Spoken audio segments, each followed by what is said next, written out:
questão o quanto antes.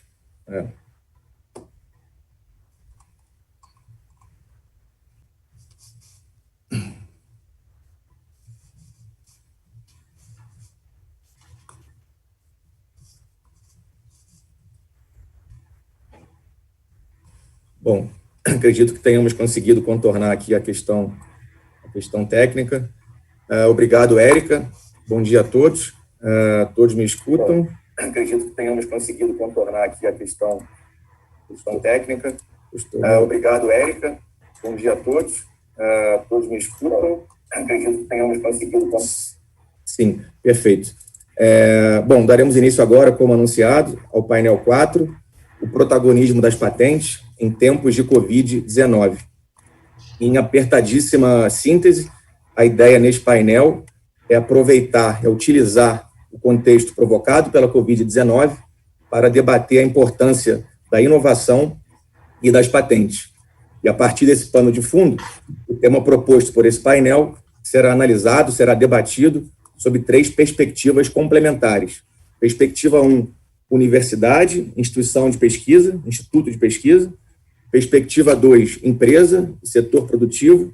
E perspectiva 3, INPI, enquanto autarquia federal responsável pela análise e pela concessão das patentes. Nós temos aqui um painel bastante qualificado, que certamente proporcionará a todos hoje uma experiência muito rica. O painel será aberto pela doutora Eliane Lage, conhecida por todos, ou por muitos que atuam no campo da propriedade intelectual. A doutora Eliane é diretora de patentes do INPI. Na sequência, o segundo palestrante será o doutor Paulo Lacativa. O doutor Paulo é médico, mestre e doutor em endocrinologia pelo UFRJ e diretor de inovação da Biozeus. A terceira e última palestrante será a doutora Flávia Lima do Carmo, mestre e doutora em biotecnologia pela UFRJ e diretora da agência de inovação também da UFRJ. O painel também conta com a participação da doutora Ana Cristina Miller, como debatedora, sócia do escritório Barbosa Musnick Aragão. Para quem se interessar, a versão extensa, a versão completa do currículo de todos os participantes está disponível no site do Congresso. Rapidamente, sobre o formato, sobre a estrutura do painel, cada palestrante terá de 20 a 25 minutos para sua respectiva apresentação e, ao final, teremos de 15 a 30 minutos para perguntas e para o debate. Um ponto importante, o painel terá duração, eu diria, a duração máxima improrrogável de 90 minutos, mas com esse atraso pequeno, talvez consigamos estender um pouco a duração do painel. Uma última observação antes de iniciarmos: quem tiver perguntas durante as apresentações, pode lançá-las no chat à medida que surjam. Não é necessário aguardar o final da última apresentação para fazê-las, já que o chat será monitorado pela doutora Ana Cristina e por mim ao longo das apresentações. Bom, com esses esclarecimentos iniciais, doutora Eliane, fique à vontade para começar a primeira apresentação do painel. Obrigada, Felipe. Eu peço que o pessoal coloque minha apresentação. Ela já está aí?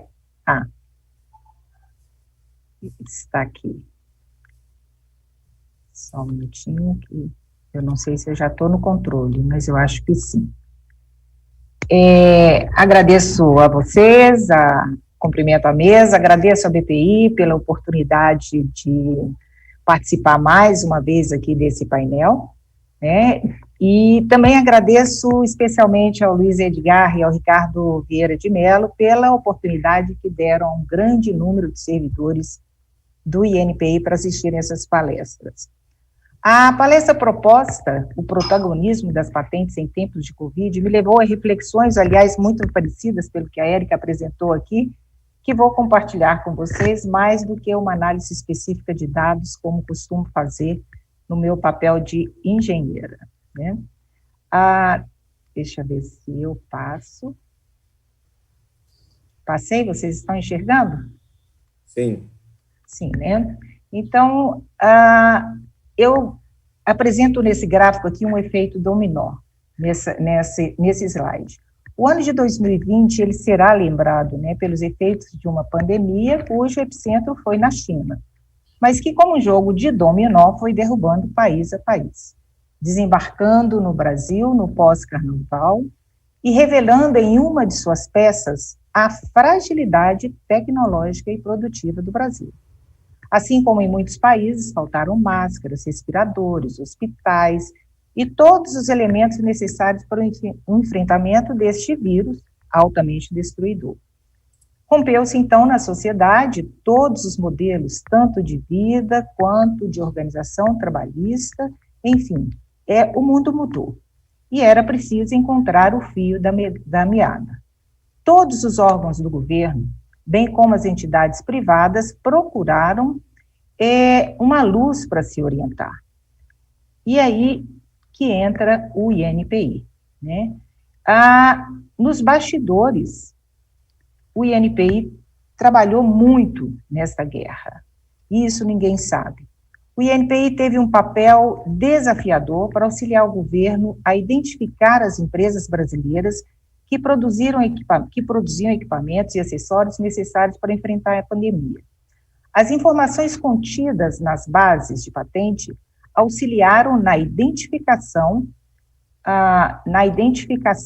de tecnologias livres para exploração, possibilidades de licenciamento de tecnologias, identificação de empresas nacionais capacitadas para aumento de escala de produção de insumos e acessórios, para que pudéssemos suprir a nossa sociedade nos primeiros momentos da pandemia. O corpo técnico do INPI ele foi incansável, trabalhou dia e noite nos finais de semana, exercendo na sua essência o seu papel de servidor. Foram momentos de tensão, mas que trouxe à baila o papel cada vez mais central da propriedade intelectual na economia. Avaliações do Ministério da Economia demonstraram a urgente necessidade de articulação de instituições públicas e privadas para a produção de respiradores, de máscaras, protetores faciais, entre outros acessórios. Mas, além da capacidade produtiva que precisávamos, era preciso identificar empresas com tecnologia para o desenvolvimento de produtos alternativos em curtíssimo prazo. De fato, era preciso inovar em comportamento, em modelo de trabalho, em solidariedade, enfim, em todos os campos da vida humana. Enfrentamos, de fato, uma triste realidade de dependência tecnológica em todos os níveis. No setor da saúde, embora tenhamos suficiente capacidade de produção para produtos finais, dependemos de matéria-prima importada. O Brasil ainda importa mais de 90% dos IFAs, ingredientes farmacêuticos ativos, e de insumos da Índia ou da China. Com grande parte dos fornecedores concentrada na China, a primeira nação acometida pela pandemia, as interrupções de suas fábricas e a concentração dos esforços para atender às demandas internas, aliadas às ações das grandes potências para a aquisição dos produtos excedentes, a gente se lembra muito bem disso, nos vimos ainda mais vulneráveis para atender a nossa população.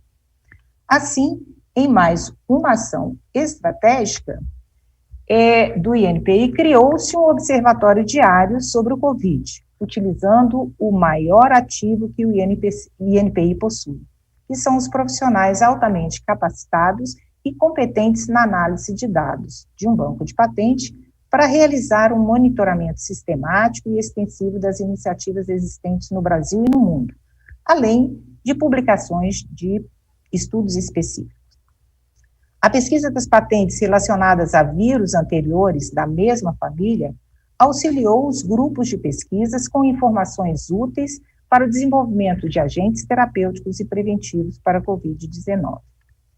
E com a certeza de que a propriedade industrial é um grande estímulo para a inovação, nós criamos rapidamente um trâmite prioritário. Em um mês, nós colocamos a resolução de trâmite prioritário para qualquer pedido relacionado à pandemia.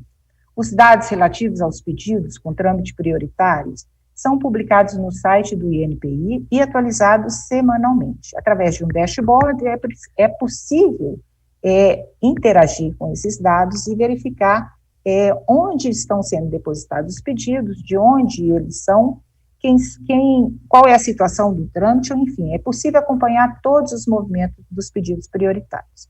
Até o momento, já existem 109 pedidos de patente com requerimento de trâmite prioritário de tecnologia para tratamento da Covid. Destes, 74 já foram admitidos no programa, e 56 já estão em exame técnico.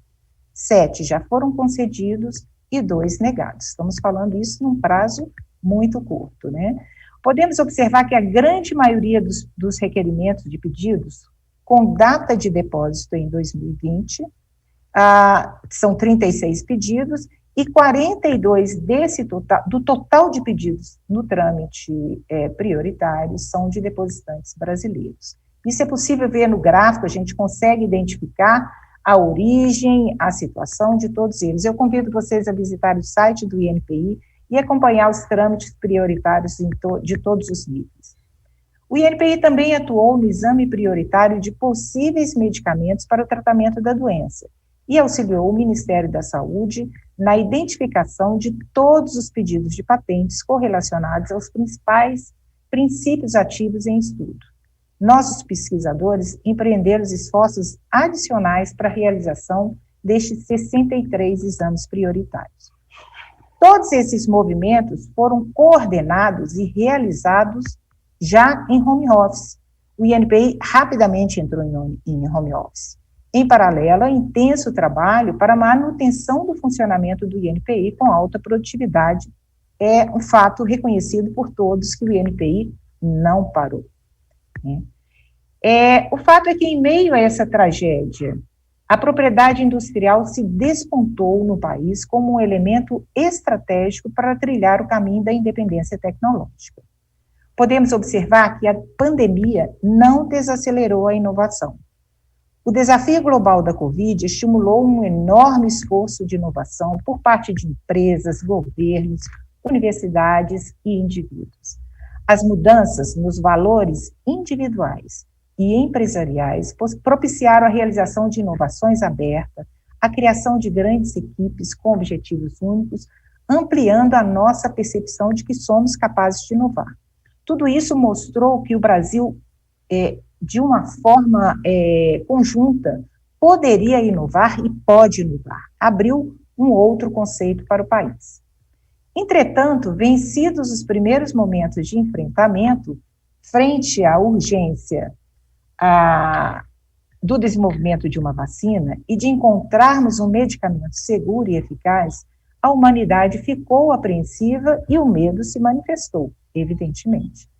Com um cenário destruidor provocado pelo vírus, atingindo mais de 180 países, com milhões de mortes, a pergunta que não quer calar foi apresentada. A propriedade industrial pode limitar o combate à pandemia? Essa pergunta, inclusive, apareceu na apresentação inicial.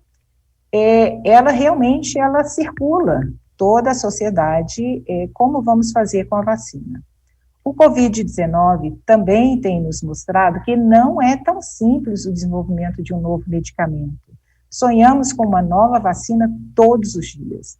Dia a dia, acompanhamos na televisão e sabemos que as mais adiantadas estão na fase clínica 3. Hoje, todo mundo sabe o que é fase clínica. E devido à emergência global, essa fase, ela está sendo desenvolvida com etapas sobrepostas, comprimidas ou desenvolvidas em paralelo, de tal forma que o estudo clínico de fase 3 será comprimido para meses, com investimentos extremamente elevados. Esses valores serão repassados para o consumidor? No Brasil, teremos orçamento disponível para atender a toda a população? A empresa detentora dos direitos da obtenção da vacina teria capacidade de produção para atender a população mundial? São muitas as perguntas e o medo, obviamente, ele está aí, presente. O acesso a vacinas, medicamentos, diagnóstico e outras tecnologias em saúde é um direito humano universal. Não seria o caso de suspensão de propriedade intelectual de produtos para combater a pandemia, conforme proposta da Índia e da África do Sul, na Organização Mundial do Comércio?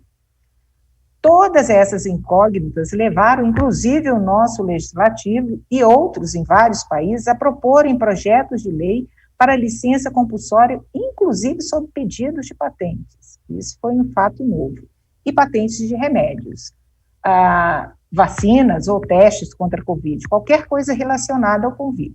Muitos desses projetos de lei são inócuos devido à faculdade já estabelecida na nossa legislação para o licenciamento compulsório.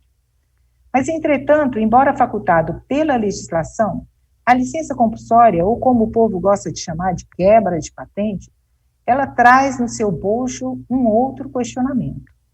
Nós, no Brasil, temos domínio tecnológico e recursos para produzir o medicamento no tempo de produção que a urgência estabelece? Nós queremos a vacina para ontem. Teríamos tempo suficiente para absorver essa tecnologia e produzir imediatamente, se tivéssemos a licença compulsória? Então, é uma pergunta que a gente tem que refletir sobre o assunto. O caminho mais rápido parece ser a negociação com o detentor da tecnologia. E me parece que foi este o caminho escolhido pelo Brasil, que mantém tratativas com 9 laboratórios ou centros de pesquisas atuando em estudos e desenvolvimento de vacinas contra a Covid. Por exemplo, segundo uma publicação da EBC, a vacina que está sendo estudada em Oxford, ela será produzida pela Fundação Oswaldo Cruz. Ela será fabricada a partir da transferência de tecnologia do laboratório AstraZeneca. Pelo acordo firmado, a Fiocruz vai receber o ingrediente farmacêutico ativo e deve terminar a primeira entrega de 30 milhões de doses até janeiro de 2021. Mas, conforme dito pela própria presidente da Fiocruz, a produção de uma dose maior, essa vacina seria em 2 doses, para atender toda a população, ela não vai acontecer tão rápido e dependerá da complexidade do processo de incorporação de tecnologia. Então, vejam bem, nós estamos falando de um laboratório altamente capacitado para a produção de vacinas, como é a Fiocruz, e que estamos falando que não é tão simples incorporar uma tecnologia.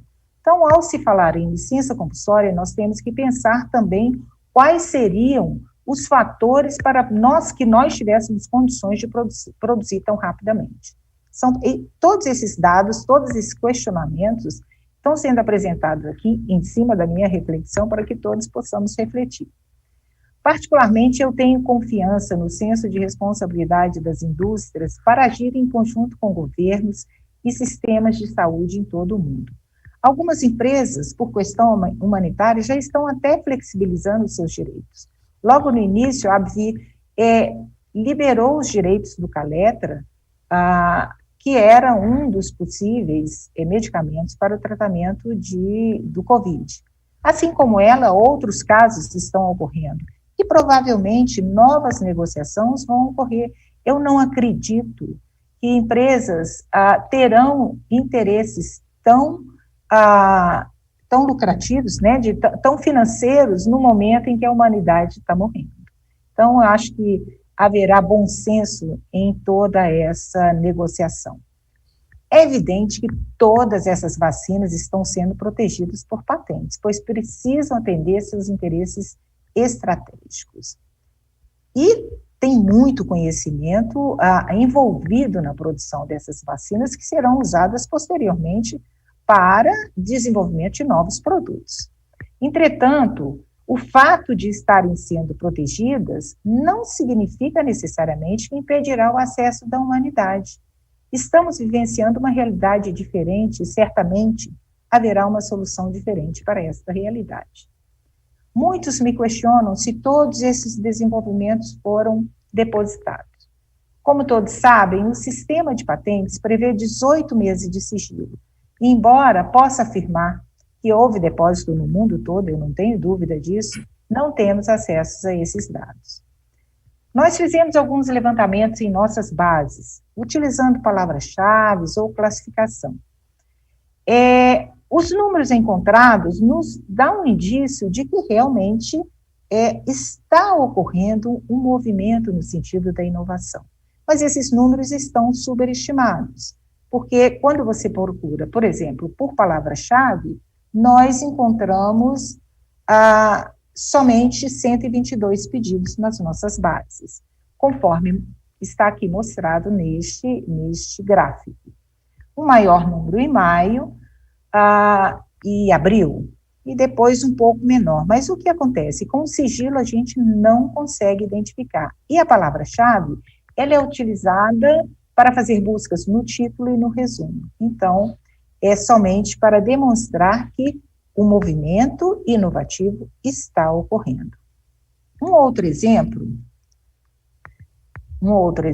também utilizado nas nossas bases, nós usamos códigos de IPC, mas pelo mesmo motivo de que nesse período de sigilo é que fazemos as classificações dos pedidos, os valores encontrados também não são representativos, não são subestimados, né? O que nós temos em testes diagnósticos, por exemplo, a gente vê que em 2020 nós já conseguimos identificar 11 depósitos.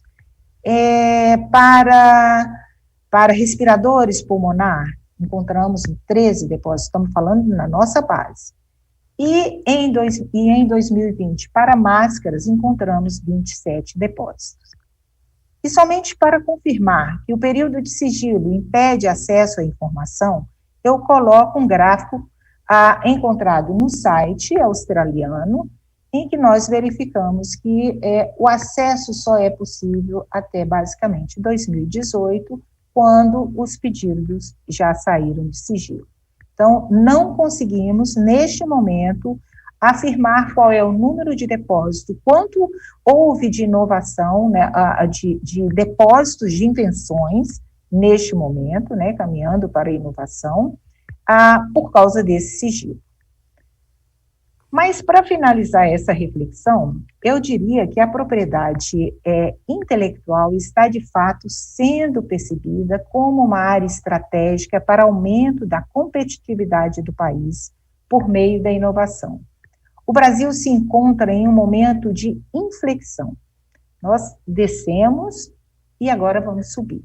E este é o tempo para mudar, né? Este é o momento que o país tem para fazer suas reflexões e os nossos setor produtivo comece a agir, que haja maior interseção entre o setor produtivo e a universidade, geradora de grande conhecimento, para que possamos caminhar mais rápido. E nós não podemos perder o bonde de novo. Nós temos que mudar. Após o Covid, a propriedade industrial no Brasil nunca mais será a mesma. Eu tenho uma convicção de que nós realmente começamos a etapa de mudança.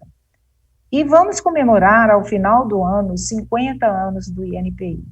E desta vez, trazendo um INPI remodelado e confiante da sua participação neste processo de inovação, uma vez que a propriedade industrial, ela é um pilar essencial para o sistema de inovação do país. Então, acho que essas eram minhas reflexões que eu queria apresentar para vocês. Eu acho que foi muito parecido com a introdução feita pela Érica, me parece que a voz era da Érica, e eu acho que foi mais ou menos onde a gente tem que trabalhar e como a gente vai poder discutir esse assunto a seguir. Muito obrigada mais uma vez à ABPI por essa oportunidade. Obrigado, doutora Liane. E está no mudo.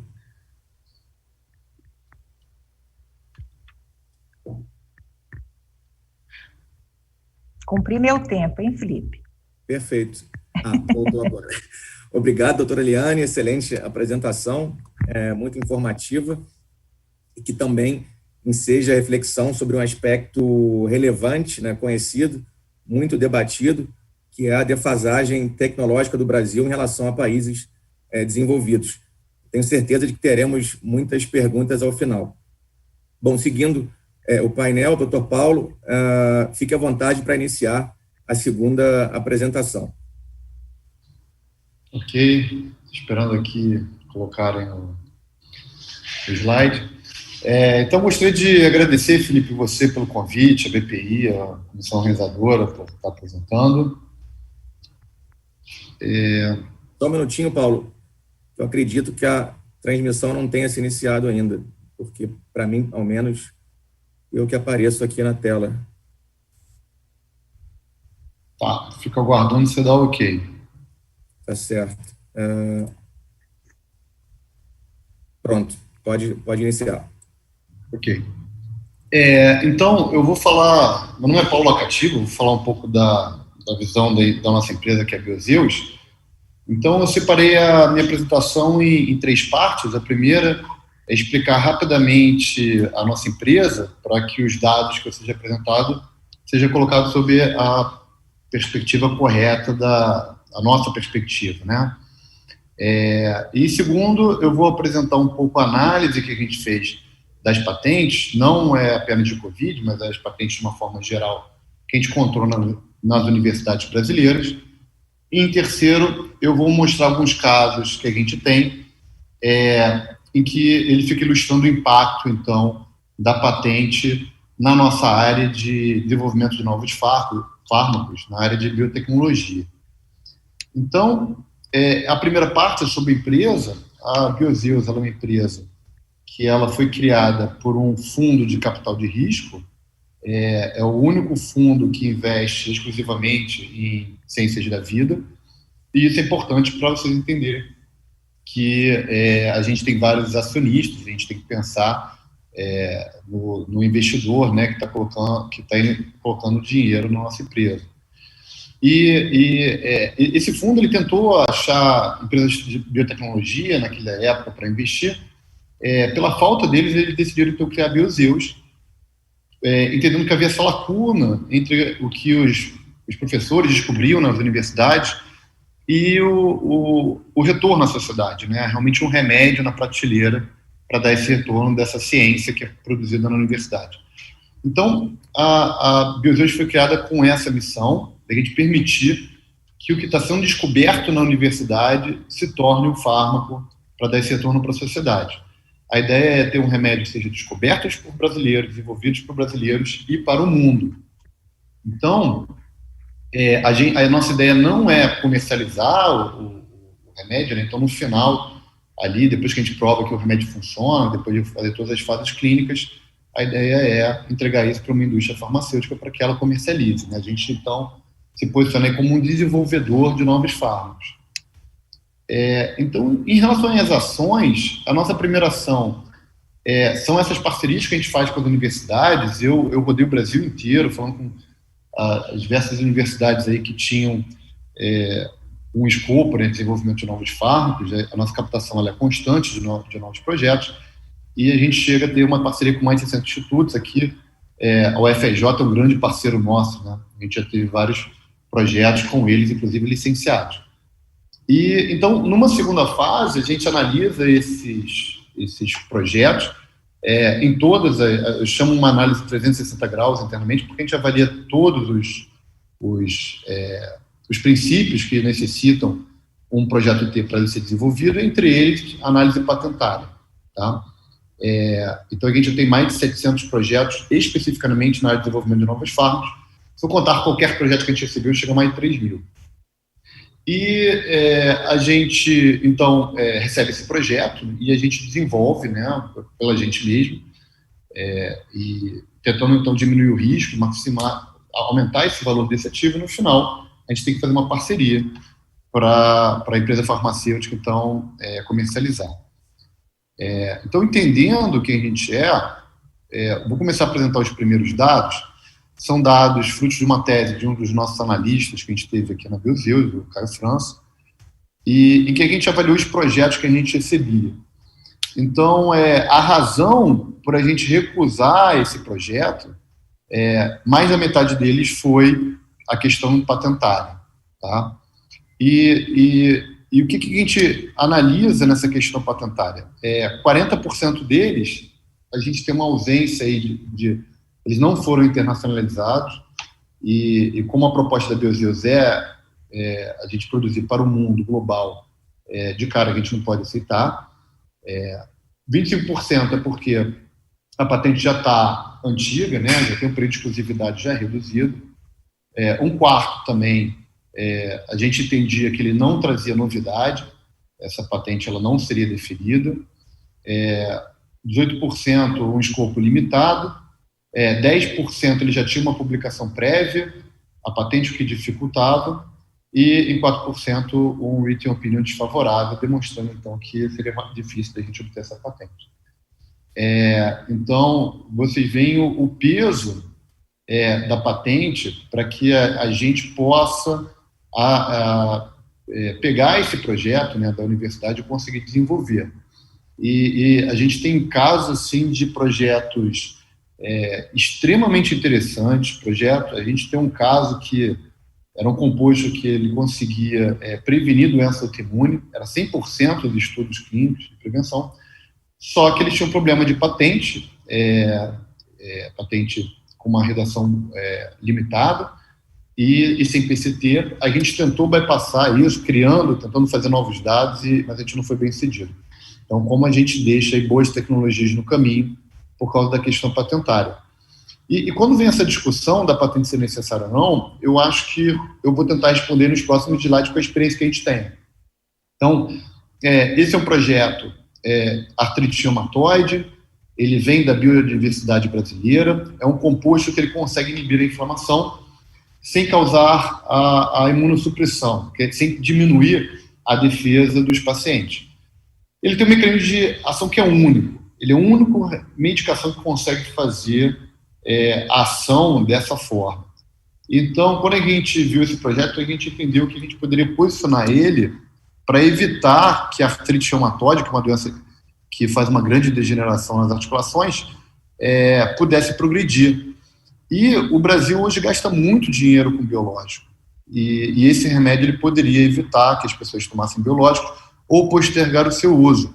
Inclusive porque a gente, comparando com o biológico, ele é muito mais potente que os biológicos e não causaria imunossupressão. A gente já licenciou o projeto quando ele já estava na fase internacional, ele só tinha sido depositado nos Estados Unidos e na Europa, e a patente, ela só cobriu o método de tratamento, ela não cobriu o composto pela biodiversidade. Então, a gente tentou fazer um trabalho de química medicinal para tentar melhorar o composto, mas todos os compostos que a gente produziu não foram melhores do que o composto natural. E a gente apresentando para isso, todas as empresas tiveram um grande interesse nesse projeto, né? Mas eles declinaram devido à situação patentária. Você estava coberto em 2 regiões, né, Brasil e, quer dizer, além do Brasil, né, a Europa e os Estados Unidos, e ele era uma patente considerada fraca porque não cobriu o composto, apenas o uso dele. De forma que a gente apresentou isso para várias empresas, e todas elas se interessaram pela ciência. Quando chegou na parte de patente, eles não prosseguem com o licenciamento. Um outro projeto, então, projeto muito bom também, aqui o pesquisador, ele descobriu no diabetes tipo 1, principalmente, você tem a falta de um hormônio que não é reposto, e aí o paciente que é diabético tomando insulina não fica uma pessoa normal, ele continua um paciente com doença, enquanto, por exemplo, o paciente com problema de tireoide, que toma hormônio de tireoide, fica uma pessoa normal, completamente normal. Então, a ideia é que está faltando esse hormônio. Esse hormônio é muito difícil de dar, e o pesquisador ele conseguiu transformar esse hormônio numa forma medicamentosa, capaz que seja dado.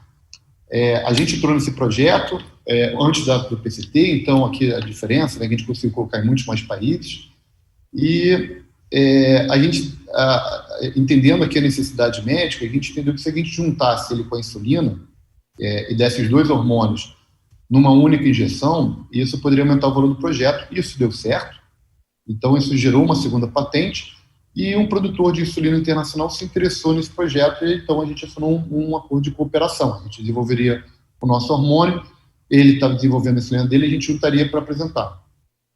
O problema é que a patente ela foi concedida nos alguns países, Europa, Japão, Austrália, e apesar dos esforços, ela foi rejeitada nos Estados Unidos. E os Estados Unidos tem um problema, né, que quando o investigador, o examinador, enfim, ele segue, né, até o final, e muitas vezes ele tem uma questão que seja pessoal, alguma coisa nesse sentido. Foi difícil demovê-lo da decisão de rejeitar. Então, o produtor internacional, ele optou por não seguir o co-desenvolvimento, e apesar da tecnologia, apesar de a gente entender a necessidade dos pacientes diabéticos terem esse novo hormônio,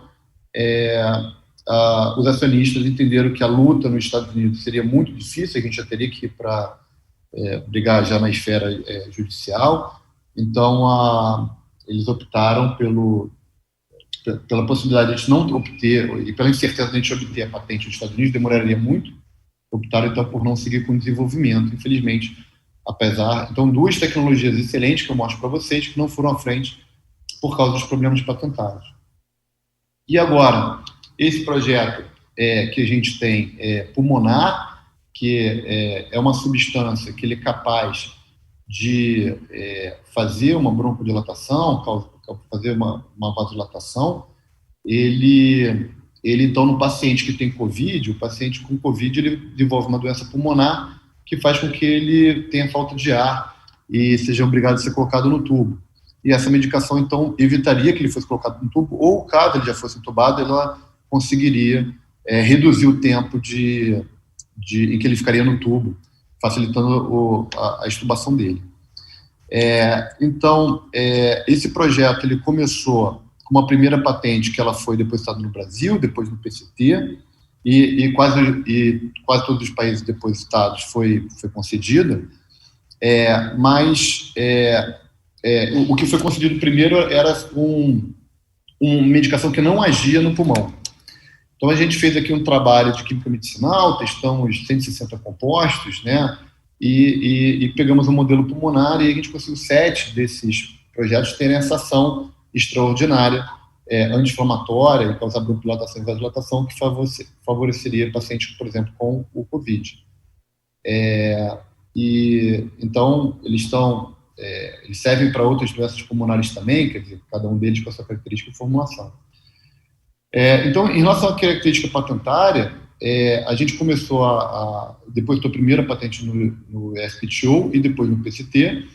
O PCT, o primeiro written opinion, foi desfavorável, então a gente fez questão de conversar com os examinadores, né, muito importante. Os examinadores do INPI foram excelentes, assim, na orientação de como a gente poderia redigir essa patente, né, e então a gente fez questão de depositar essa resposta e fazendo essas modificações que foram fruto dessa discussão.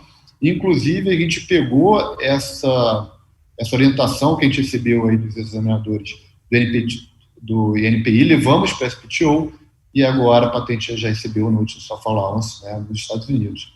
Então, mostrando aí uma vitória aí fruto da interação da gente com o INPI. Então, eu queria demonstrar esses dados para a gente depois discutir. Obrigado a todos pela atenção. Obrigado, doutor Paulo, pela apresentação.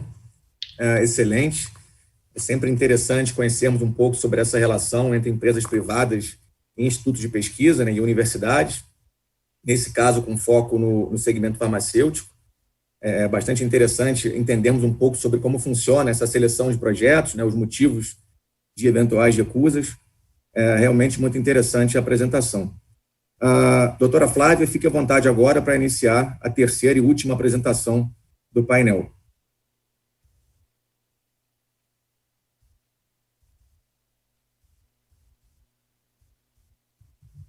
Bom dia a todos. Primeiramente, eu gostaria de agradecer também o convite, né, do Felipe, da BPI, de toda a comissão organizadora, né, do evento para participar desse painel, e trazer um pouquinho da visão da universidade, né, frente a essa pandemia que nós estamos vivendo. Então, primeiramente, para falar para falar um pouco dessa visão da universidade, eu vou apresentar, né, a Agência FRJ de Inovação, que é o núcleo de inovação tecnológica da UFRJ, para depois, então, entrar nos projetos e nas tecnologias e inovações que vêm sendo desenvolvidas na UFRJ nesse período de pandemia. Então, a Agência FRJ de Inovação ela foi criada em 2007, e ficando ligada à Pró-Reitoria de Pós-Graduação e Pesquisa da UFRJ. Ela foi criada como uma iniciativa voltada para a aplicação e difusão de múltiplos aspectos da inovação dentro da UFRJ, sendo responsável pelas atividades relacionadas à propriedade intelectual e transferência de tecnologia. Dentre as atribuições, né, da Agência UFRJ de Inovação estão a difusão da cultura em toda a universidade, né, a gente sabe que as universidades brasileiras ainda são muito incipientes dessa questão da cultura da inovação. Outra atribuição seria o gerenciamento de processos de proteção do conhecimento oriundo de pesquisas acadêmicas, né, ou seja, através do nosso sistema de propriedade intelectual. Organizar processos de licenciamento dessas tecnologias, ou seja, fazer com que esse conhecimento gerado na universidade, ele de fato chegue à sociedade. Articular essas parcerias entre empresas e a UFRJ, principalmente agora com as novas atribuições vindas com o novo marco legal de ciência, tecnologia e inovação, competências para o núcleo de inovação tecnológica. E a Agência UFRJ de Inovação, desde a sua concepção, ela trabalha também com a articulação de projetos inovadores nas áreas de empreendedorismo e inovação social. Então, hoje, as áreas de atuação da Agência UFRJ de Inovação estão relacionadas à propriedade intelectual, ou seja, a proteção desse conhecimento gerado na instituição, a transferência de tecnologia, né, ou seja, fazer com que esse conhecimento encontre um parceiro produtivo e, de fato, chegue na sociedade, a difusão da cultura da inovação, né, difundindo tanto a parte de propriedade intelectual, empreendedorismo, né, e inovação dentro da UFRJ. Inovação social, né, porque a gente não deve pensar apenas em inovação tecnológica, mas também a inovação social gerada, né, ainda mais numa universidade onde as áreas são diversas, né, o conhecimento é bem abrangente. E empreendedorismo, que a gente vem recebendo cada vez uma demanda maior, principalmente por parte dos discentes, para a criação de spin-offs e startups. Então, hoje, a Agência UFRJ de Inovação está estruturada em 3 setores, que é o setor de propriedade intelectual, que é o setor responsável justamente por fazer a proteção desse conhecimento, através de depósito de marca, depósito de patentes, registro de marca, software, desenho industrial. O setor de transferência de tecnologia, que visa buscar parceiros para desenvolver ou licenciar o produto ou o processo gerado. E o setor de desenvolvimento da cultura de inovação, que tem o propósito de articular, organizar, reunir, integrar todas essas iniciativas que percorrem a universidade através de empreendedorismo e inovação social, enfim, provocando novos projetos e temas dentro da UFRJ. E aí, dando suporte a esses 3 setores, a gente tem o setor jurídico, administrativo e a comunicação. Então, hoje, dentro do setor de propriedade intelectual, a gente atua, primeiramente, atendendo o inventor ou o pesquisador, e aí a gente atende tanto a comunidade acadêmica quanto a comunidade externa, através dos inventores independentes. Esse atendimento é feito através de um formulário de contato no nosso site. Então, após o preenchimento desse formulário, a gente marca reuniões, né, analisa a invenção. Caso essa invenção seja, então, passível de proteção, a gente segue com depósito ou registro, enfim, da API. E tem depois, então, toda a parte de acompanhamento, né, de gerenciar todo esse portfólio que foi gerado na instituição. Hoje, o portfólio da UFRJ, ele se concentra mais nas áreas de processos e compostos químicos, seguido de fármacos e terapias, engenharia de materiais e biotecnologia. No setor de transferência de tecnologia, então, a gente busca, né, com que essa produção do conhecimento científico, tecnológico básico, né, ou aplicado, ele encontre esse parceiro produtivo para que, de fato, chegue esse conhecimento na sociedade. Então, primeiramente, a gente avalia a tecnologia, faz uma prospecção, né, de empresas e parceiros e, por fim, faz o licenciamento ou o acordo de parceria, né, para desenvolvimento, pesquisa e inovação do projeto. A gente tem uma vitrine tecnológica, está presente no nosso site, onde a gente tem os portfólios das nossas tecnologias. Então, inclui diversas áreas, diversos setores, como setor de engenharia de materiais, de processos compostos químicos, para agroindústria, né, e fármacos e terapias. Dentro do setor de desenvolvimento da cultura de inovação, né, antes ele era denominado empreendedorismo e inovação social, ele justamente trata dessas duas temáticas dentro da universidade, tá? Então, ele atua tanto em projetos novos, ou seja, a agência ela participa desde o início do projeto, desenvolvendo as ações em conjunto com os atores da UFRJ, ou seja, desde a concepção até o final, né, até a parte do monitoramento, como também ela atua como parceira para fortalecimento de projetos já existentes na UFRJ.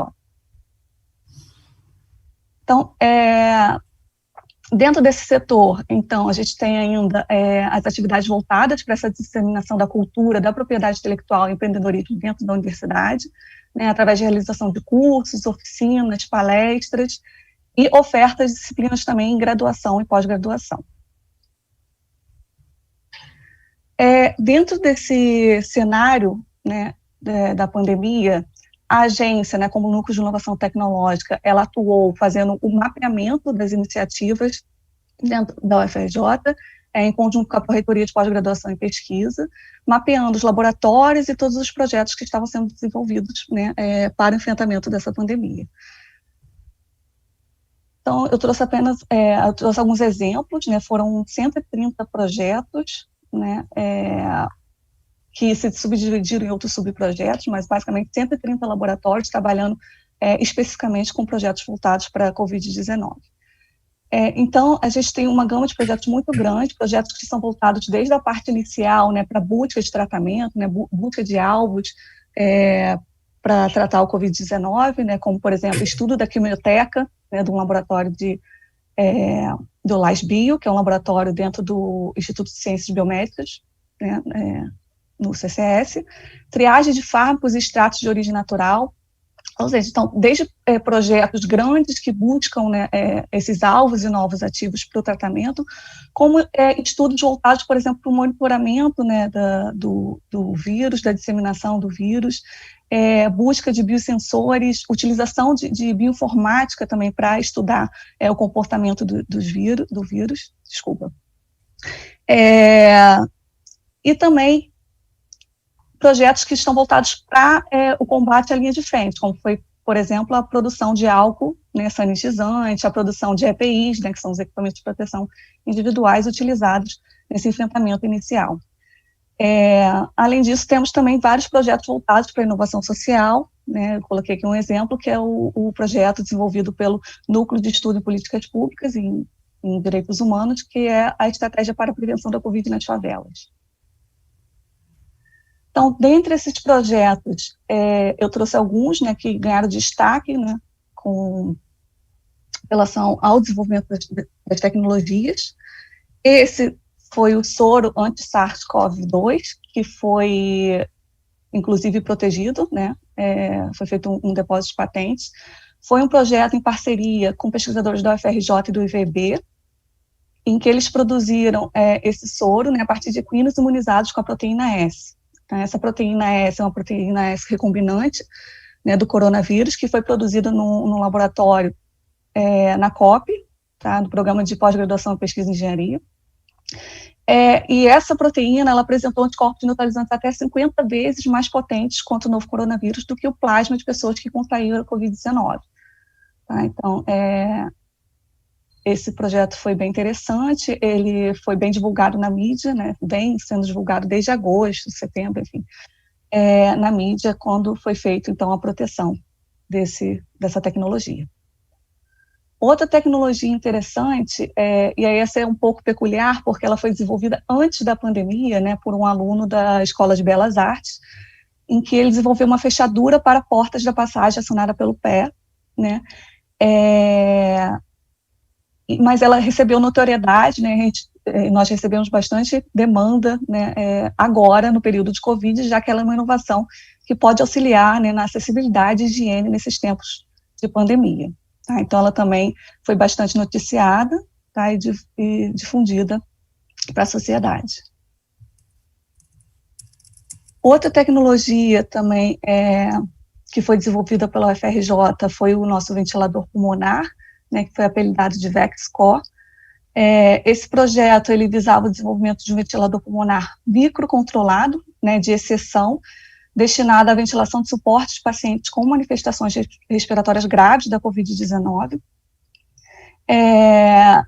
Então, esse ventilador ele teve uma estratégia diferente, né? A UFRJ ela não optou pela proteção, porque justamente era para ser desenvolvido e produzido em massa, de forma simples, rápida e barata, né? Ou seja, não tinha a intenção de ser comercializada, e com recursos disponíveis no mercado nacional. Tá? Então, ela foi desenvolvido o protótipo, que recebeu apoio financeiro da FAPESD, da Associação Brasileira de Engenharia de Ciências Mecânicas, contou com uma equipe grande de colaboradores, né, e vem sendo realizado em parceria com algumas empresas e instituições também colaboradoras. E, por fim, eu gostaria de apresentar também um projeto na parte de inovação social, que foi o Fundo Mano a Mano, né, que ele foi desenvolvido para promover esse resgate da autonomia e do protagonismo das famílias em situação de vulnerabilidade, né, especialmente afetadas por essa pandemia. E ele tem a visão de não só de promover esse apoio financeiro, mas também de fomentar uma rede de desenvolvimento de negócios, né, ancorada num programa que vai ser acompanhado de formação e desenvolvimento pela UFRJ, tá, e demais organizações envolvidas. Então, esse projeto foi realizado em parceria com a ATCHOC, que é uma organização internacional sem fins lucrativos, com foco em empreendedorismo social. Tá? Então, esses são apenas alguns dos exemplos, né, do que a UFRJ vem desenvolvendo, né, vem gerando de inovação, de novas tecnologias, para o enfrentamento dessa pandemia. Né? Tem muita coisa ainda para ser desenvolvida, muita coisa ainda para ser protegida através do sistema de propriedade intelectual. E eu gostaria de mostrar apenas alguns exemplos da importância, né, que tem a universidade no desenvolvimento dessas pesquisas, desenvolvimento e inovação, né, em prol da sociedade, por exemplo, num período de crise como esse que nós estamos vivendo. Eu acho que é isso. Obrigada. Estou à disposição para dúvidas. Maravilha. Obrigado, doutora Flávia. Muito interessante a apresentação e essa oportunidade, né, de conhecermos um pouco mais sobre a atuação de uma agência de inovação de uma universidade pública prestigiosa como a FRJ, realmente bastante interessante. Bom, encerradas as apresentações, muito obrigado mais uma vez, doutora Eliane, doutor Paulo e doutora Flávia. Daremos início agora à sessão de perguntas, e antes de iniciarmos as perguntas da plateia, e com as minhas também, eu tenho algumas perguntas para fazer. Doutora Ana Cristina, você gostaria de abrir essa sessão? Doutora Ana Cristina, me escuta? Será que você está no mudo ou não? Eu acredito que você esteja no mudo. Não? Os demais escutam? Está me ouvindo, Felipe? Não? Agora sim, agora sim. Ah, sim, tá bom. Por favor, fique à vontade para abrir a sessão de perguntas. Ótimo, obrigada, Felipe. Então, bom dia a todos que nos assistem. Obrigada à BPI, na figura do seu presidente, pelo convite. A Érica e toda a comissão organizadora. E aos nossos palestrantes aqui, muito obrigada. Felipe, você também pelo convite aqui, pela moderação. Eu, ouvindo a Eliane, acho que, na verdade, os três palestrantes falando, eu acho que a gente vai deixar aqui boas questões para o debate, primeiramente porque a própria Eliane já deixou, eu acho que uma questão ali central e começou com uma discussão, acho que muito relevante, sobre a importância da propriedade industrial, e ela própria deixou essa pergunta no ar, né? Se a propriedade industrial seria um obstáculo à produção de vacinas ou outros medicamentos ou tecnologias, não só para o combate ao Covid, mas eventuais novas doenças que venham a surgir. Mas eu acho que um dos pontos centrais que a gente tem aqui é, de fato, a gente perceber como a propriedade intelectual, nesse momento, no Brasil, tem se tornado cada vez mais uma ferramenta relevante para a inovação, geração de emprego e geração de renda. E acho que, não por acaso, né, essa vinculação ao Ministério da Economia, com o restabelecimento do GIP e uma série de ações, colocando a propriedade intelectual e a parte de patentes, em especial, aí no cerne de todas essas discussões. Eu acho que é inegável essas perguntas que a Eliane levantou no início da apresentação dela. A gente vive uma situação ainda, né, excepcional e tenho certeza que transitória em relação a essa pandemia. Mas é fato que surgem questões e dúvidas em relação à questão do acesso, né? Acesso a novos medicamentos e a vacinas. E acho que a Liane ponderou ali muito bem a importância de um sistema de propriedade industrial forte. E se a gente olhar, vamos falar um pouco sobre as vacinas, porque a gente está nessa grande expectativa, e a gente percebe que a maioria das tecnologias que estão aí sendo desenvolvidas, testadas, e muitas das que estão em fase 3 de testes clínicos, elas têm certamente as suas patentes relacionadas, mas boa parte dessas patentes certamente já foi depositada há mais tempo, porque dentro de um processo de produção de uma vacina, por exemplo, nós temos vários tipos de tecnologias que precisam ser implementadas para que aquele produto, de fato, chegue ao teu mercado. Então, um exemplo seria, na verdade, em relação à parte de logística, né, dessas vacinas. Aquelas que estiverem prontas para ir ao mercado precisam, além de serem imunes, garantirem segurança e imunidade quando administradas, elas precisam ser seguras e chegarem ao consumidor final de uma maneira apropriada. E essa questão logística é bastante interessante e relevante, porque quando a gente olha a diversidade de países, temperaturas e climas completamente diferentes, a parte logística vai envidar uma necessidade grande de ações relacionadas à conservação dessas vacinas. Tem determinadas tecnologias que exigem que as vacinas sejam armazenadas a menos 80 graus.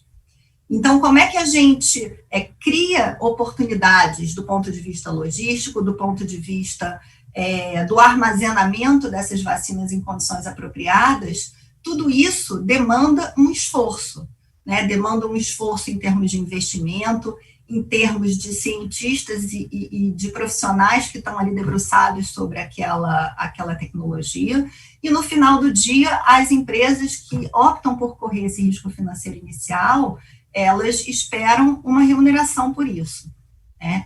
E acho que a gente vivendo esse momento excepcional que enfrentamos, e como a Liane bem falou, muitas das empresas já se disponibilizaram a colocar algumas das suas tecnologias a acesso público, e no final do dia a gente tem, então, a propriedade industrial como um pilar, né? Até para que, se no final as empresas possam decidir que elas querem doar o objeto daquela patente para a sociedade e para permitir o desenvolvimento.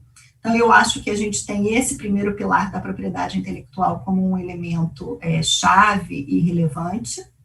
E aí, assistindo às apresentações subsequentes do Paulo e da Flávia, eu acho que a gente tem esse elo e esse link que a gente tanto quer, em especial aqui no Brasil, que aconteça. E olhando para a Biozeus, eu acho que muito interessante.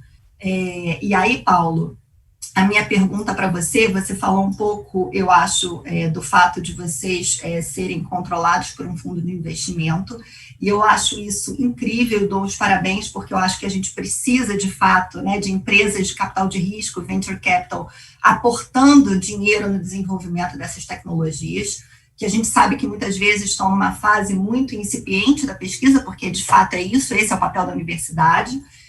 E a gente precisa do apoio desses fundos para injetarem capital no desenvolvimento dessas tecnologias.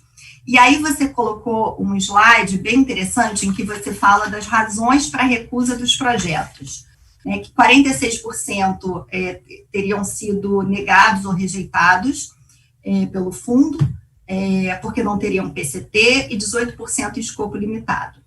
E aí eu vou fazer dentro desse rol aqui uma pergunta para você, um desdobramento para a Flávia e um para a Liane. Então, para você, se você ao longo desses anos, pelo que eu vi, a empresa foi fundada em 2014, se você percebeu ao longo dessas suas andanças, ao longo das universidades, uma mudança de atuação mesmo dos núcleos de ICT das universidades, tá? Então, se você percebe uma mudança em relação a elas, desse ambiente. E quando a gente fala de 18% foram rejeitados por escopo limitado, eu acho que aqui a gente tem uma questão bem particular, certamente o Felipe já encontrou isso muito no dia a dia dele, assim como eu, que é o momento em que o pedido de patente é depositado. Na maioria das vezes, quando a gente está falando de uma empresa, de uma startup ou de uma universidade, a gente está ainda muito longe, né, desse produto ou processo estar pronto para ir para o mercado. E muitas vezes as redações dos pedidos não são as mais adequadas, né, em especial naquele primeiro momento em que está ali redigindo e contando com o apoio dos inventores, precisa tentar elocubrar e avançar no tempo para imaginar, dentre aquelas oportunidades que se mostram ali naquela fase ainda, vamos dizer, de bancada e mais incipiente, aquelas que vão estar prontas para ir para o mercado, e isso vai levar alguns anos. Então, em termos de proteção, nesse momento da redação do pedido, a gente tem que tentar abarcar o máximo de equivalentes funcionais e tentar fazer com que aquele pedido esteja descrito de maneira suficiente, né, e reivindicado de forma clara e precisa. Mas a gente sabe no dia a dia que isso nem sempre é tarefa fácil. E quando a gente, então eu queria que o Paulo falasse um pouco sobre isso, do escopo limitado, que situações ele já vivenciou, que ele possa dar de exemplo que de fato o projeto foi descartado porque tinha esse escopo limitado. E aí, para a Liane, o desdobramento vai em relação às questões do artigo 32, e eu queria que você falasse, Liane, um pouco mais eventuais medidas que vocês possam estar vislumbrando internamente, de discussões, de reavaliação da resolução 93, ou mesmo se você quiser falar mais genericamente de situações que você tem ouvido no seu dia a dia, nessas palestras e congressos, de universidades, empresas que tenham pontuado para vocês a situação que elas viveram, em que, por conta de um escopo mais, vamos dizer, um pouco, uma redação indevida no momento do depósito e da redação das reivindicações, e pela impossibilidade de mudar esse quadro de reivindicatório para ampliar o escopo de proteção ou mudar após o requerimento de exame, situações que tenham chegado até você de empresas e universidades que tenham perdido a oportunidade de ter uma patente relacionada a um produto de cunho nacional relevante, ficando fora de uma oportunidade de licenciamento porque o escopo estava muito limitado. Então, falar em linhas gerais. E a Flávia, se ela pudesse comentar um pouco, dentro da situação da universidade, como é que vocês têm feito essas discussões em relação à redação dos pedidos e se vocês têm enfrentado também, no momento da redação e do licenciamento de eventuais pedidos de patentes, questões que tenham surgido em virtude da redação, em especial das reivindicações, e por impossibilidade de alterar o quadro reivindicatório depois do requerimento de exame. Acho que seriam essas as minhas... desculpa se eu falei muito, assim, foram muitas questões, mas qualquer coisa eu repito aqui para a gente poder abrir, então, para a plateia. Então, eu vou começar respondendo, né, porque a primeira pergunta foi para mim, sobre a mudança, né, nas universidades e a questão do escopo limitado. A resposta ela seria sim e não. Assim, você tem uma mudança, mas o Brasil é muito grande e eu acho que a gente tem que dividir aqui Sul, Sudeste, Brasília e o resto do país, né? Porque esse centro, Sul, Sudeste e Brasília, eles avançaram muito. A gente, na verdade, está aqui desde 2012, né, avaliando projetos, e a gente percebe vamos falar assim, talvez um amadurecimento do Sul, Sudeste e Brasília em relação à escrita patentária. No início, havia uma corrida para depositar uma patente só para depositar. Não havia ali uma preocupação da patente ser concedida. Então, a gente se deparava com patentes mal escritas, patentes com escopo limitado, patentes que não tinha sido feita uma análise de anterioridade, porque o objetivo ali, talvez da universidade, do professor, fosse depositar alguma coisa, e não necessariamente desenvolver algo, né? E aí, o que acontecia é que isso ligava um relógio contra o próprio inventor, porque dentro de um ano depositar uma patente é relativamente barato. Quando você vai para a fase internacional, fica uma brincadeira mais cara. E aí a universidade, que tem um cobertor curto, ela tem que começar a selecionar as patentes que ela vai realmente colocar esse dinheiro mais, e nisso está procurando um parceiro, e muitas vezes, assim, o processo de licenciamento aqui no Brasil demorou 2 anos, né, 2 anos e meio, e nisso a patente está correndo. Algumas vezes a gente já pagou a internacionalização da patente sem ter o processo na gente, só para você ter ideia o desespero que é esse relógio conta. Então, o que a gente viu foi que esses centros Sul, Sudeste e Brasília, eles começaram a, primeiro, uma vez que eles tivessem uma tecnologia, eles procuravam um parceiro antes mesmo de depositar a patente para não ter esse relógio conta. E aí, o momento que ele encontra o parceiro, fala, agora eu vou depositar, que faz sentido, de um ponto de vista econômico, se você quiser realmente desenvolver. E a outra questão é que uma patente escrita a muitas mãos, ela é muito mais forte. Então, você tem um pesquisador, tem agência de inovação, eles têm o seu papel ali na escrita, aí se chega, uma empresa como a Biozeus, por exemplo, pela experiência que a gente tem, a gente acrescenta, se chega a agência de patente que a gente contrata, por exemplo, aí você já começa a escrever 4 mãos, essa patente, com certeza, ela vai ser muito mais forte do que uma patente escrita só uma mão. Tá? Então, a gente tem visto isso e as patentes e os projetos que têm sido mais bem-sucedidos é quando a gente entra de forma precoce, quando a gente não consegue ainda mudar a escrita, né, como ainda não chegou na fase de internacionalização.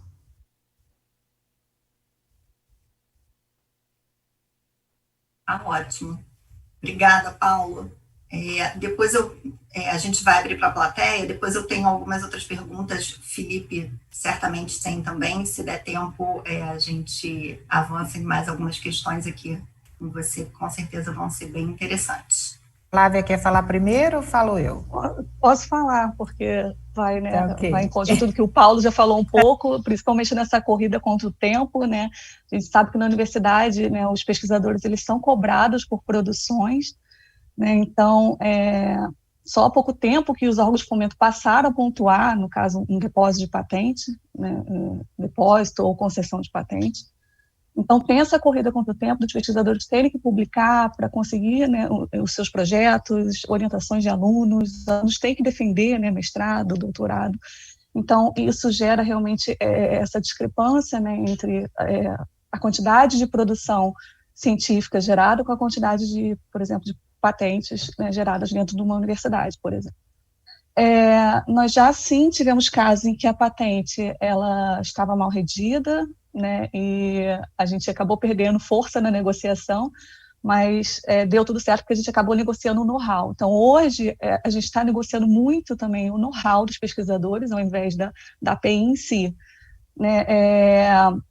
Já há alguns anos, a agência ela foi para o viés de fazer terceirização desse processo de escrita de patente, né, de busca e redação de patentes, justamente porque os NITs eles têm um pouco dessa falha de não ter servidores específicos para o NIT, né, não ter pessoas capacitadas especificamente para o NIT, a gente não tem uma carreira para os NITs. Então, acabava que as pessoas entravam, eram capacitadas e acabavam sendo abarcadas pelo mercado. Então, isso gerava também uma grande dificuldade nessa questão da redação e da busca em si para o depósito de patente.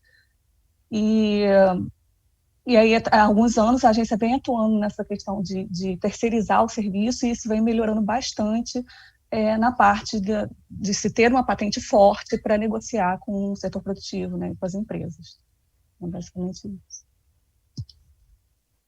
Bom, eu acho que, felizmente, o Brasil está avançando, se você, como disse o Paulo, né, se você pega um pedido mais novo e um pedido mais antigo, há uma grande diferença. Mas eu, constantemente, eu recebo inventores nacionais, projetos de porte, de grande porte, que já estão sendo negociados e que a patente não é concedida por causa do artigo 32. Isso tem sido uma constante cada vez maior. E aí não estou nem falando dos pedidos mais antigos, né? Vai melhorando a partir do tempo, mas é um fato inegável que nós temos que voltar a nossa atenção para uma avaliação desse artigo especificamente. O INPI, ele vem evoluindo como um todo, o primeiro passo dele é acabar com o backlog, a gente está trabalhando nisso, mas em paralelo nós temos que rever algumas normativas e temos que buscar algumas interpretações, já estamos conversando com a nossa Procuradoria, você sabe que o artigo 32, ele teve um questionamento lá no passado, muito longo, né, lá para 2000 e pouco, uma mudança de interpretação em torno de 2008, e esse questionamento ele passou pelo Ministério Público e depois teve uma nova interpretação do INPI, e a gente vem seguindo com a interpretação que existe hoje.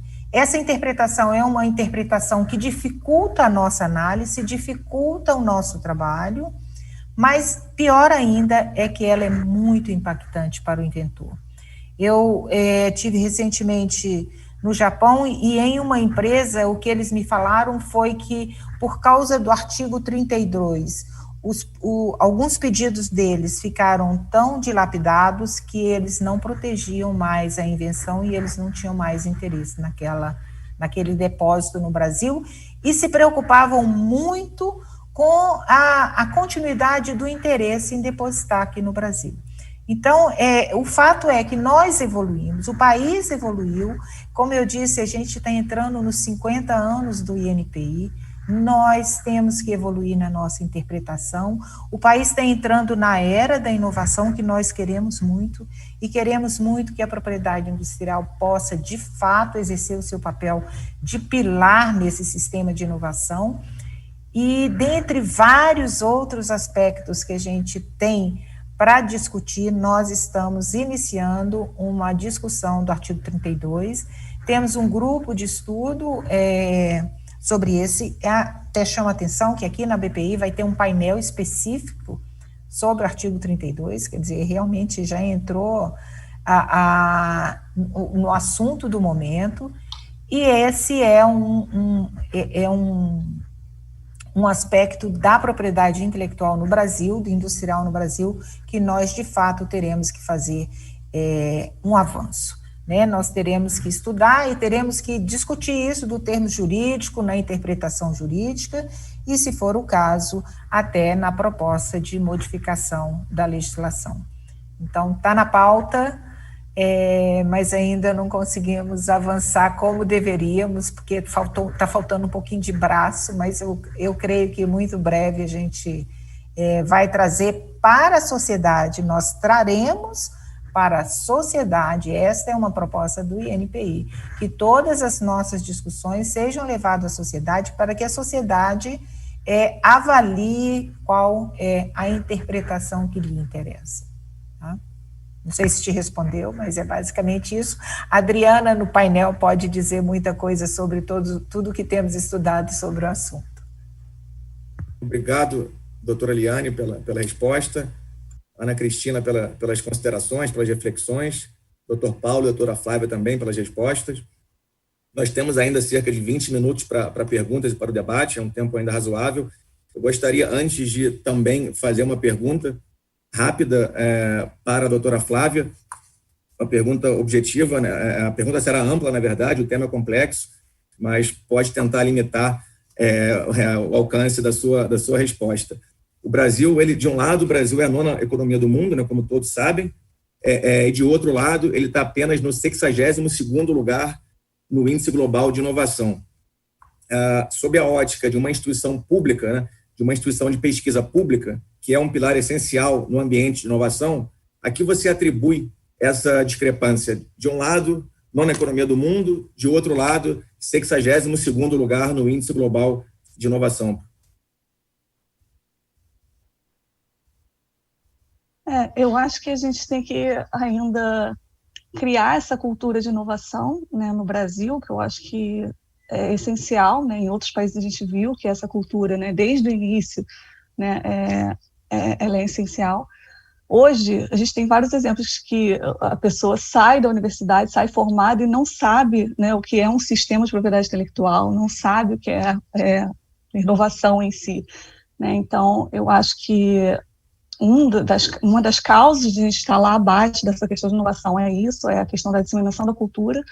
Outra seria fazer com que esse sistema de inovação seja mais articulado, que eu acho que falta um pouco de articulação. Eu acho que o novo Marco Legal de Ciência e Tecnologia vem em prol disso, né, e todas as discussões que estão sendo levantadas acerca desse ecossistema de inovação brasileiro, eles estão focando mais para que esse índice, né, mude. Então, eu acho que é basicamente isso, a gente alavancar esse ecossistema de inovação. Hoje, a gente vai, né, estar desenvolvendo uma estratégia nacional que até então, né, não tinha, e eu acho que isso vai melhorar bastante, né, e fazer com que a gente alavanque nesse índice global de inovação. Espero. Perfeito, doutora Flávia, obrigado pela resposta. Eu selecionei aqui, depois a doutora Ana Cristina pode também selecionar algumas, na caso você já não tenha feito, mas eu selecionei 2 perguntas para o Dr. Paulo, é um pacote de perguntas aqui, até eu vou incluir uma minha também, que é o seguinte, Dr. Paulo, 2 perguntas da plateia. A Antonella Carminati pergunta para a Paula Cativa como são feitas as análises de FDA dos pedidos de patentes examinados pela sua empresa. Pergunta 2, Antônio Carlos Abrantes, o projeto de respirador VEX-CO da PEB-UFRJ, que teve grande impacto na imprensa, se tivesse patentes, poderia ter atraído mais investidores privados? E a minha pergunta, também rápida, objetiva, como se sabe, o Brasil é um país que patenteia pouco, né, de acordo com os dados disponibilizados pelo NPI, apenas 29% dos depósitos nacionais são feitos por empresas, a grande maioria, acima de 40%, são feitos por pessoas físicas. E minha pergunta, objetivamente, é a que você atribui essa realidade, né? Por que as empresas nacionais patenteiam tão pouco? Pouco investimento do setor produtivo em P&D, a falta de eficiência nos gastos com P&D, ou como você atribui, né? Como você enxerga essa realidade? Então, são esse pacote de perguntas, né? 3 perguntas, se você puder respondê-las na ordem que você achar melhor, por favor. A primeira pergunta, eu não sei se eu entendi muito bem, porque acho que estava querendo saber sobre o SPTO, não o FDA, certo? Acho que é a análise do... Não sei se eu entendi bem, mas talvez como é que a gente faça uma análise em relação ao SPTO. A gente tem uma agência nacional, a Behring, né, que suporta, e a gente tem 2 grandes colaboradores nossos americanos, que a gente fala através da Behring e que eles sustentam todos os nossos pedidos no SPTO, tá? Para a gente é muito importante a discussão estratégica, né, de como depositar, como cobrir os nossos projetos, eles são bem assessorados. Não sei se foi essa muito bem a pergunta.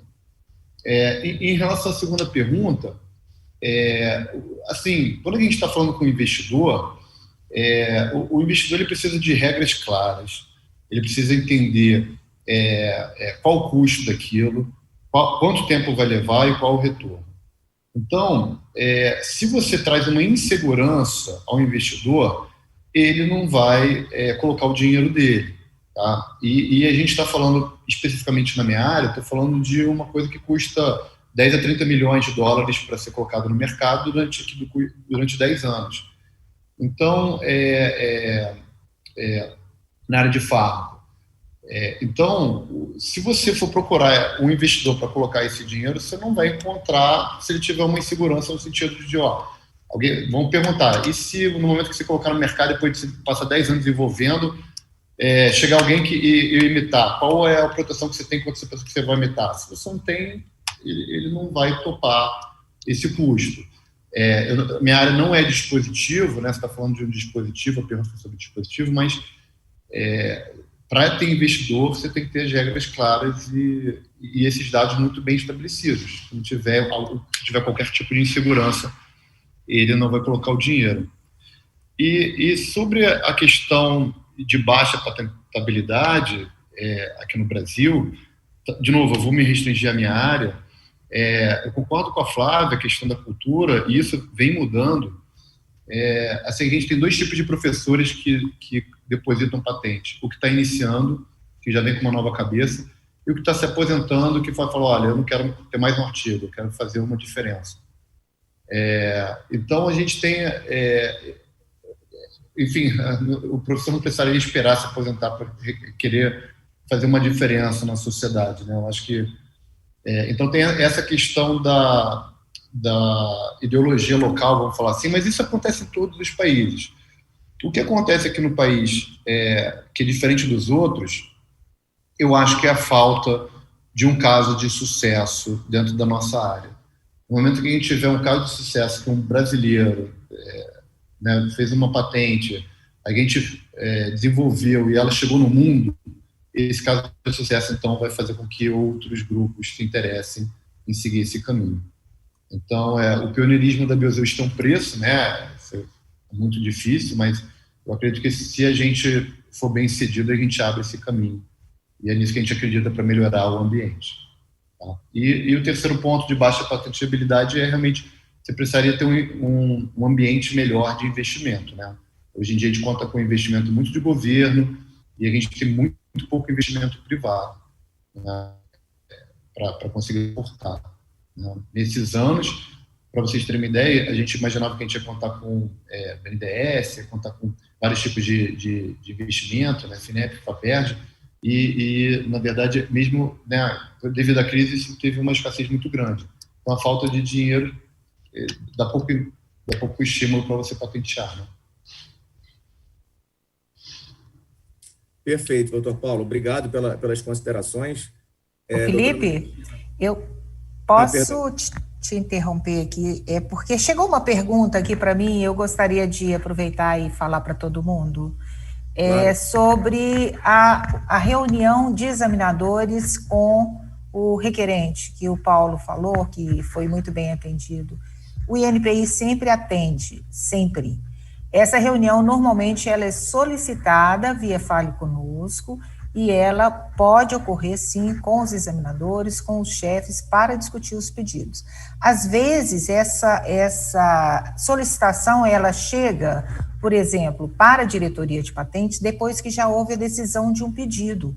Aí esse pedido já não está mais na nossa competência. Ele vai para a segunda instância e essa reunião tem que ser solicitada na segunda instância. O INPI tem todo o interesse em discutir com os inventores, com os requerentes, no intuito de esclarecer. E foi muito bom, eu fiquei muito feliz pela fala do Paulo aqui, dizendo que foi muito bem recebido e ajudou bastante, e esse é o nosso objetivo. Tá certo? Não é propaganda, é como a pergunta chegou aqui, eu vou responder direto para todos. Obrigada. Obrigado, doutora Eliane, pelos esclarecimentos. Uma observação rápida aqui, vindo da plateia, né, do doutor Antônio Abrantes. De fato, há um caso, né, um case de sucesso, que é o remédio Vonal Flash. Inclusive, saiu uma reportagem recentemente sobre esse case de sucesso. Salvo engano, a USP recebeu, a título de royalty, já recebeu cerca de 20 milhões de reais. Realmente é um case, né, de sucesso, como o doutor Paulo havia mencionado. Bom, doutora Ana Cristina, você selecionou algumas perguntas também da plateia. Em caso afirmativo, fique à vontade agora para lançá-las. Tá bom, ótimo. Vocês estão me ouvindo? Sim? Baixo, mas sim. Tá bom. Bom que o Abrantes lembrou essa questão realmente do Vonal Flash, que foi licenciado para a Biolab, realmente é um super caso de sucesso mesmo, e eu acho que é o exemplo concreto, dentre vários outros que a gente tem aí, que talvez não tenham chegado ainda nesse estágio, mas da integração universidade-empresa, como realmente são casos incríveis. Tem uma pergunta aqui do Eduardo Fonseca, uma pergunta para o Paulo também: quais os fatores que a Biozeus leva em consideração na decisão dos países onde entrar na fase nacional de um PCT ou estender uma patente?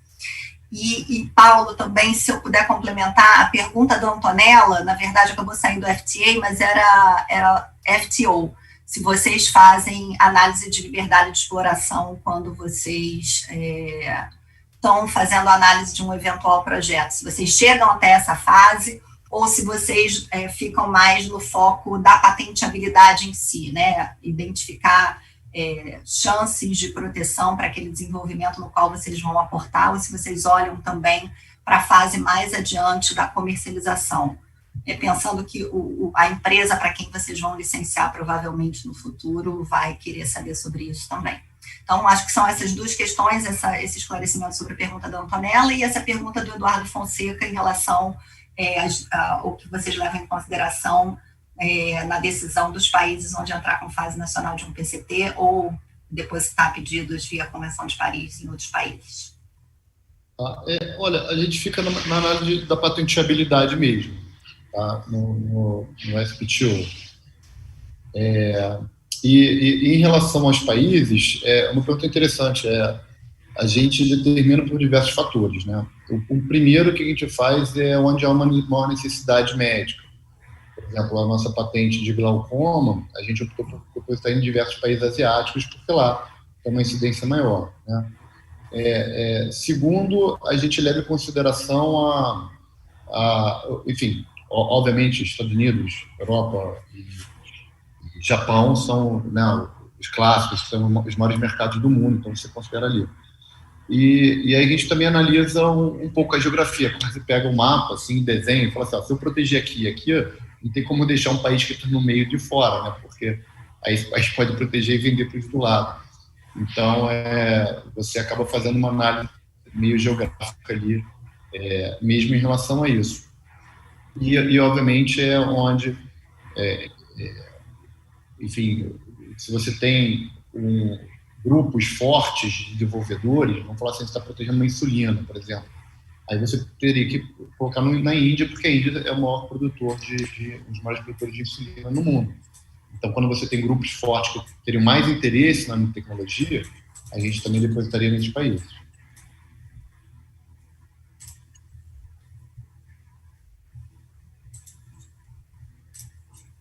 Tá ótimo. Perfeito. Felipe, você quer fazer mais alguma pergunta? Eu tenho uma pergunta rápida para a doutora Liane. Nós temos aqui alguns minutos ainda. Doutora Liane, a anuência prévia, tem uma anuência prévia, né? Há poucos anos, 2017, foi publicada essa portaria conjunta pela Anvisa e pela ANPI, com o objetivo de acelerar, de agilizar o exame dos pedidos de patentes na área farmacêutica. Eu gostaria de saber se já é possível observar na prática os efeitos desse esforço conjunto. Já se passaram, né, cerca de 3 anos, se houve de fato alguma evolução nesses 3 anos, nesse período. Se você puder contribuir com alguma informação, seria ótimo para todos. Certamente, houve uma evolução muito grande, porque o grande problema do 229C foi o não estabelecimento dos parâmetros de anuência prévia. E, ao longo do tempo, os procedimentos da Anvisa começaram a interferir nas nossas competências, né, que a competência do INPI é o exame de patenteabilidade da Anvisa e a análise de segurança na saúde, né, da saúde pública.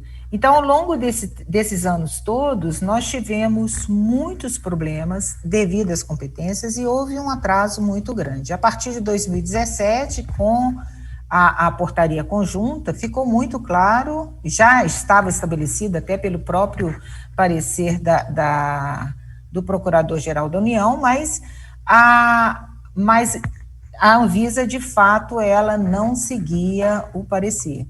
Então, com a portaria conjunta, ficou muito claro que a Anvisa poderia, sim, participar do processo por meio de subsídios, que são sempre bons, subsídios para qualquer pedido de patentes, quer venha da Anvisa, quer venha de outras instituições, pessoas, ele sempre auxilia o examinador a fazer um exame mais acurado. Então, não há nenhum impedimento para que as pessoas apresentem subsídios.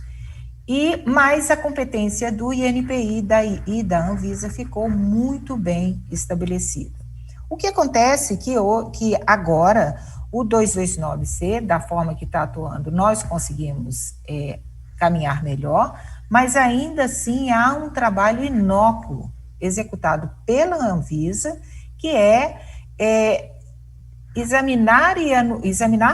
receber e anuir uma quantidade imensa de pedidos que não passam pela portaria no sentido de receber subsídios.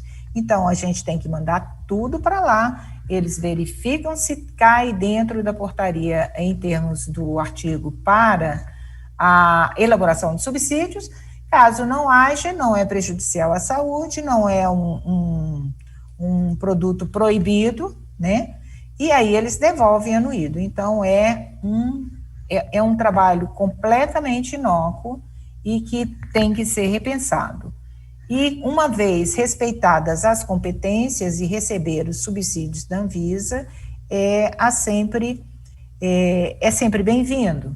Mas, de fato, a anuência da Anvisa, ela é desnecessária, né? Essa é uma posição muito clara do INPI, de que hoje é um artigo absolutamente inócuo, né? Foi mal pensado no início, atrapalhou mais do que ajudou, mas hoje a gente chegou a uma condição de trabalho conjunto, como deve ser dentro do governo, com os respeitos às competências às instituições, tá bom? Maravilha. Obrigado pela contribuição. Doutora Ana Cristina, gostaria de acrescentar alguma informação ou fazer alguma outra pergunta para fecharmos o painel? Pelo que eu vi aqui no chat, não há mais nenhuma pergunta recente. Então, se você não tiver nenhuma outra pergunta, nós iríamos encerrar o painel. Fique à vontade para acrescentar o que você achar pertinente. Eu aproveitaria o gancho da sua pergunta, na verdade, Felipe, e faria um comentário para a Liane, que semana passada saiu publicado no Diário Oficial aquela portaria 2466 do Ministério da Saúde, né, criando aí uma comissão de propriedade intelectual em saúde e algumas outras medidas a respeito. Então, eu gostaria de saber, Liane, eu não sei se vocês, dentro do INPI, esperam que haja alguma mudança no formato ou na forma como há atualmente a anuência prévia sendo executada pela Anvisa, se há alguma expectativa de mudança no formato em que a relação INPI e Anvisa vem acontecendo, e se pode ocorrer algum tipo de impacto, se os depositantes da área farmacêutica podem imaginar alguma mudança de posicionamento ou alguma alteração na forma como a concessão das patentes nessa área vem ocorrendo, porque, de fato, né, as coisas vêm andando, acho que de uma forma muito harmônica, e não sei de uma maneira geral, mas eu acho que acabou surtindo um certo espanto, uma certa, enfim, inesperado, essa publicação dessa portaria. Então, não sei se você poderia comentar um pouco a respeito e se vocês têm alguma visão do que possa eventualmente mudar. Talvez exatamente por isso que eu acabei de dizer, que o trabalho acabou sendo um trabalho inócuo, né? O governo precisa agir de forma inteligente, né? E eu acho que é essa busca que está se procurando. Agir de forma inteligente fazer uma prospecção de quais são os medicamentos. Isso nós estamos considerando que o INPI vai sair do backlog. Então, daqui para frente, como é que o governo vai atuar? Nós temos um sistema de saúde que é fantástico, que é o SUS, né? E ele tem que fornecer medicamentos, o poder de compra do Estado é muito grande. Quais são os medicamentos, as patentes, os pedidos de patente que têm um potencial alto de uso pelo Estado? Então, por que o Estado não pode se precaver, uma vez que lhe é facultado fazer o exame prioritário? Para isso, ele precisa fazer essa prospecção. Para fazer essa prospecção, nada melhor do que um comitê, por exemplo, um comitê contendo pessoas do INCA. Quem mais sabe quais são os medicamentos do que os pesquisadores do INCA? Quais são os medicamentos de grande potencial futuro, por exemplo, para serem utilizados no câncer? E que o governo pode vir a ser um grande comprador. Então, por que não decidir antecipadamente quais são as patentes que vão ser concedidas e acompanhar esse trâmite.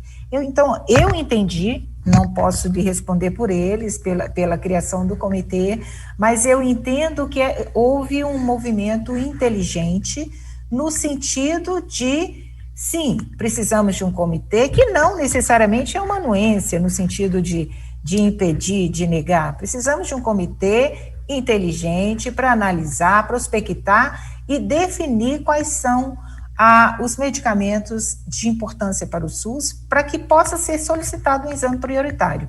Então, acredito que é mais ou menos nessa linha. Eu não creio que hoje, com a linha que o governo vem adotando com relação à propriedade intelectual no Brasil, que haja qualquer tipo de receio nesse sentido. É mais como operacionalizar dentro do governo as melhores práticas. Obrigada, Liane. Doutora Liane, obrigado. Doutora Ana Cristina, você gostaria de acrescentar algum comentário em cima ou a pergunta foi respondida sem problemas? Bom, esclareceu. Obrigada, Felipe. Perfeito. Eu acredito que agora o nosso tempo tenha finalmente se esgotado. Eu gostaria de agradecer a todos os participantes, né, à plateia, aos nossos palestrantes, doutora Liane, doutor Paulo e doutora Flávia, pelas apresentações, todas excelentes, e também, claro, a nossa debatedora, Ana Cristina, pela contribuição, pela participação valiosa, e com isso, encerrar o nosso painel. Muito obrigado a todos e tenham todos um bom dia. Obrigada, Já faz Felipe. algum tempo que falamos da velocidade das transformações do mundo. Mas, na verdade, esperávamos que essas mudanças seguissem um ritmo imposto por nós mesmos, segundo nossas próprias necessidades. Como se as mudanças fossem previsíveis ou fáceis de assimilar. Até que o mundo parou e tivemos que ouvir as notícias e ver de frente a nossa própria vulnerabilidade. Nenhum de nós esperava experimentar uma situação como esta, mas aqui estamos, imersos nela. Mas será que conseguimos aprender alguma coisa com tudo isso? Ser capaz de aprender é a marca maior da nossa condição humana, mas tivemos que nos superar para lidar com o que chegou.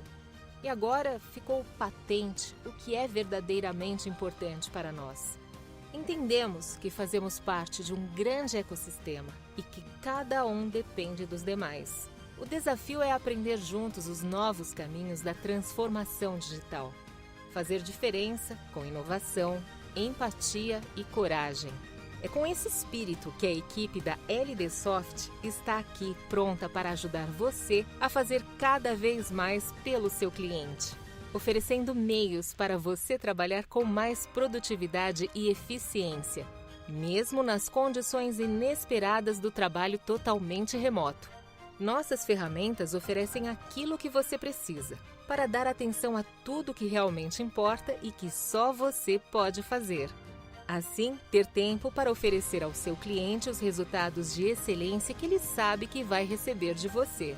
Por isso, vamos continuar firmes, para que em breve possamos destampar nossos sorrisos e comemorarmos as novas conquistas juntos nos desafios que estão por vir. LD Soft, potencializando o universo jurídico através da tecnologia.